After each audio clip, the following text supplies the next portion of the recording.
What's up, everyone? Mr. NoobTube Gamer giving you guys a Quake Champions gameplay commentary, something that most of you never expected to ever come out of my mouth. My channel is mostly focused on Call of Duty, so this is a little bit out of my lane, but I want to do something a little bit different for today and talk about something that I think is an interesting topic, which is whether or not arena shooters are dead in the year 2021. Well, before we actually get started with this conversation, it's important to define what an arena shooter actually is. And of course, there's no legal definition of the term because this is just video game nerd shit, right? And people may have different definitions of what an arena shooter is, but what I've understood an arena shooter to be is a game that has several key features, including a very advanced movement system that requires a lot of skill to master. And you can kind of see that in this gameplay of Quake Champions that actually isn't mine. It was provided to me by one of my good friends on Discord, Magnamaster, who is pretty fucking good at this game. He has a lot of time put into it. He told me that it took him like at least a couple hundred hours before he finally got a good grasp of the movement system in the game. It took a lot of practice, watching a lot of YouTube tutorials and videos and all that. Like, it's not like Call of Duty where you could just run around and, you know, it's pretty easy to figure out how to move around. You just run. Like, that's pretty much it. But in Quake Champions, it's a lot more complex than that. Same thing with Unreal Tournament. If you don't really get a good grasp of the movement system, you're not going to do well in those games at all. So that's definitely one key feature of an arena shooter, is that there's a very high skill ceiling when it comes to the movement system and just the game in general. A few other things that make an arena shooter. Slow time to kill, that's very important for an arena shooter. You can't really have an arena shooter with a fast time to kill. That just doesn't work. Because a game with a fast TTK, the gunplay is much more simple and is more dumbed down, which is not what an arena shooter is all about. It pretty much takes away all the skill involved in winning a gunfight. If you're playing a game like COD, Battlefield, even CSGO, where the TTK is much faster than an arena shooter, you know, there's a much better chance if you shoot first, you're gonna win that gunfight and you're gonna kill the enemy. But in Quake, no, just getting the jump on your enemy isn't enough to get the kill. To get a kill in an arena shooter like Quake, you have to fucking earn that shit. You don't just get lucky. Or at least not nearly as often as these other first-person shooter games that have less of an emphasis on movement, less of an emphasis on skill, and are more casual experiences than what is provided in an Arena FPS. And then, of course, there's map control, which is another key component of an arena shooter, is that you need to know everything that spawns in the map. You need to know where everything is in the map. You need to know certain choke points and all that. Like, that's really not a big emphasis in a game like Call of Duty, where you have these very standard 3-lane map design, and you can pretty much learn the map in like 2 or 3 games max in COD, right? Even Battlefield, which has pretty big maps, after a while it's pretty easy to get used to them, but in Quake, you really need to know where you're going in the map. Because the thing about arena shooters is that there's no create a class, there's no health regeneration or armor regeneration, no perks. Everyone starts off on a level playing field, and it's up to you as the player to pick up the weapons you need and to pick up the health if you lose health. Like, you need to do all that on your own. The game doesn't hold your hand. These games are very unforgiving towards new players. So that's pretty much how an arena shooter would be defined, having a very high skill ceiling and a high skill floor, which is how much skill is required to even get started with the game, to have a basic grasp of how to play. There are a lot of games that are very easy to learn,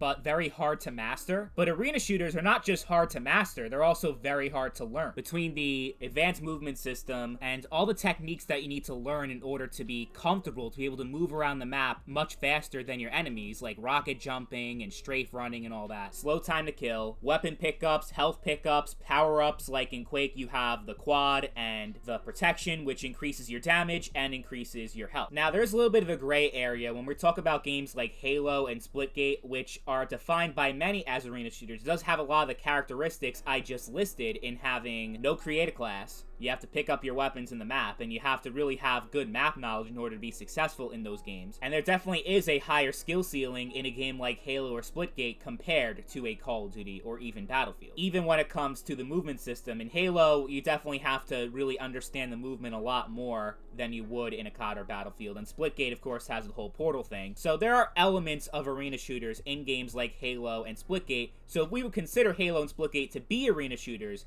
then the obvious answer to the question of whether or not arena shooters are dead is no, because Halo is still very popular to this day, and Splitgate just recently blew up. But there are a lot of people that would not consider Halo and Splitgate to actually be an arena shooter.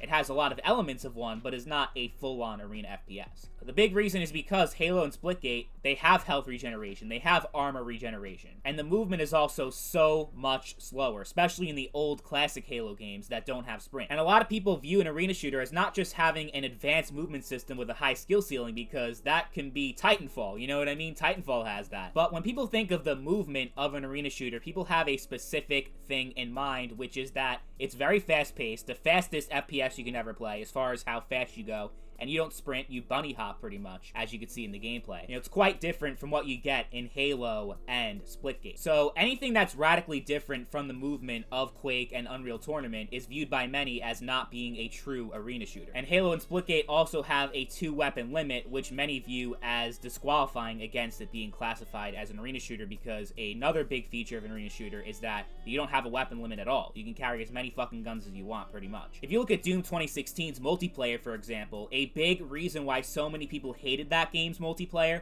is because, well, a lot of people that love Doom single player are the same people that like Quake, but the multiplayer portion was very disappointing to a lot of the Quake players because it had a 2-weapon limit and a create-a-class system. Even though it had pretty much everything else that's in an arena shooter, it has an advanced, fast-paced movement system, very similar to what you see in Quake and Unreal Tournament at least. And in Doom 2016, you had health packs and armor packs. Yeah, so I guess there's no real consensus as to what an arena shooter truly is, but let's just say for argument's sake that Quake, Unreal Tournament, and Diabolical, those are true arena shooters, and everything else is just something else. Well, if the entire arena shooter genre is just those 3 games, then yes, arena shooters are quite dead in 2021. Well, dead is a strong word. Dead means not alive at all, right? Well, Quake Champions obviously has some life in it. You can still find matches of deathmatch and team deathmatch most times of the day, at least in Europe and North America, but it being the newest game in the largest Arena FPS franchise, and also being free to play, you would hope for a 24-hour peak more than 800 players. I know people are going to say, well, it's early access, but it's been early access since 2017. I'm not saying there's no chance this game ever becomes big. I mean, we did just mention Splitgate not that long ago, which was a game that was pretty much dead. It had similar player numbers to Quake Champions, and then all of a sudden blew up to like 50,000 players on Steam concurrently. But a big reason why Splitgate blew up is because of it becoming crossplay and being released on consoles. Quake Champions is probably never coming to consoles, just by the nature of the gameplay. Doesn't really work very well, even on a brand new next-gen system. I mean, unless they have it where, like, on Xbox Series X, you're required to play it on keyboard and mouse, and you can't use a controller, because this game on controller,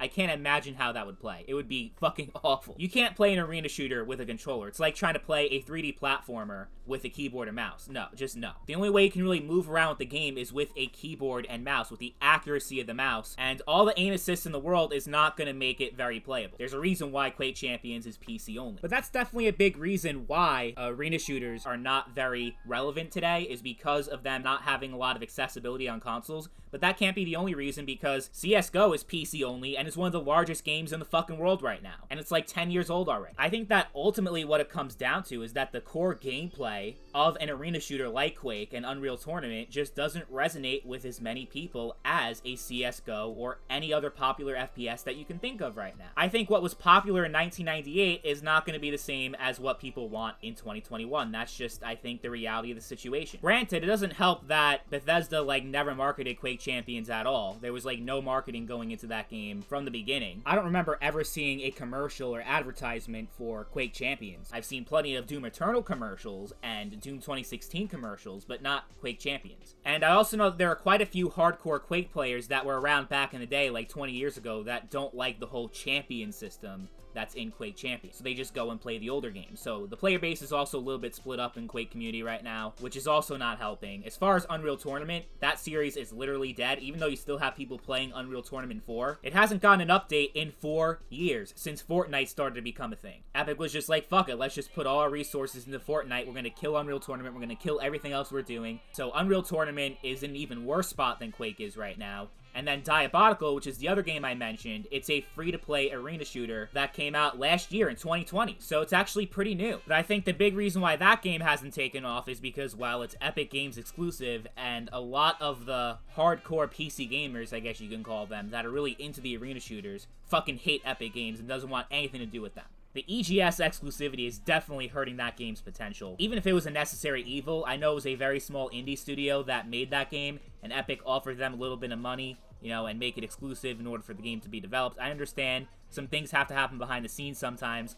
but I don't think it's doing the game any favors. It's a good game, but the whole epic thing, a lot of people just don't want to get over that. But that's pretty much where arena shooters stand right now. There's still a small niche audience for them, but I don't really think that arena shooters like Quake will ever become mainstream again like they were in the 90s. I mean, you saw this gameplay, you saw how good Magnum Master was. It took a very long time for him to get there. And thank you, Magnum Master, for giving me the gameplay, by the way, because me on my own, if this was my gameplay, it would suck ass. The way I move and the way I play is just not good at all. Like, it takes so much time to actually not even get good, just have a basic understanding. It's a huge time commitment, and a big reason why I don't play a lot of Quake Champions is just because of how much time it takes just to be halfway decent, not even good. I just can't commit so much time to a single video game. Not happening. I don't think arena shooters are very appealing to a casual audience. You know, 20 years ago, arena shooters was pretty much the only option that we had as far as FPS games go, but now we have so much more shit to play, and the arena shooter has just kind of gotten lost in time, unable to adapt to the modern video game climate. But I want to know what you guys think in the comment section down below. Do you still play arena shooters, and why do you think they've declined over time? As always, thank you all for watching, and I'll catch you guys later. Peace.